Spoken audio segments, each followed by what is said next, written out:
పిల్లలకు దిష్టి తగులుతుందా? ఉప్పు మిరపకాయతో నిజంగా దిష్టిపోతుందా? నమ్మకాల వెనుక నిజం ఇదే. మన ఇంట్లో చిన్నపిల్లలు కాస్త నీరసంగా ఉన్నా లేదా సరిగ్గా పాలు తాగకపోయినా ఇంట్లోని పెద్దవారు వెంటనే అనే మాట పిల్లవాడికి దిష్టి తగిలింది అని. పిల్లల అందమైన కళ్ళు, అమాయకపు నవ్వులు చూసి ఎవరికైనా అసూయ కలిగితే అది నజర్ లేదా దిష్టిగా మారుతుందని మన నమ్మకం. ఈ నమ్మకాల వెనుక కేవలం మూఢనమ్మకాలు మాత్రమే ఉన్నాయా, లేక మన పెద్దలు ఆలోచించిన ఏదైనా బలమైన కారణం ఉందా అనేది ఇప్పుడు చూద్దాం. మనం దిష్టి తీయడానికి వాడే ఉప్పు, ఎండుమిరపకాయల వెనుక ఒక ఆసక్తికరమైన సైకాలజీ ఉంది. శాస్త్రీయంగా చూస్తే గాలిలో ఉండే కొన్ని రకాల బ్యాక్టీరియాలను నశింపచేయడానికి ఎండుమిరపకాయల ఘాటు ఉపయోగపడుతుందని కొందరు భావిస్తారు. అయితే ప్రధానంగా ఇది ఒక ప్లసీబో ఎఫెక్ట్ లాగా పనిచేస్తుంది.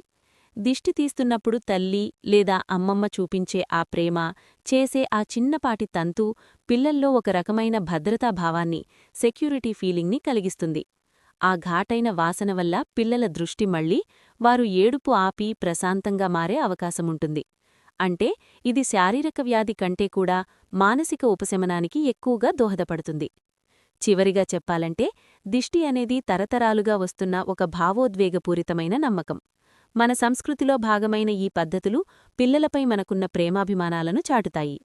అయితే పిల్లల ఆరోగ్యం విషయంలో కేవలం దిష్టిపైనే ఆధారపడకుండా సరైన వైద్య సలహాలు తీసుకోవడం కూడా అంతే ముఖ్యం.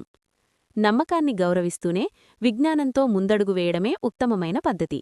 మన పెద్దలు నేర్పిన ఈ ఆచారాలు కేవలం రక్షణ కోసమే కాకుండా కుటుంబ సభ్యుల మధ్య ఒక అనుబంధాన్ని పెంచే సాధనాలుగా కూడా మిగిలిపోయాయి.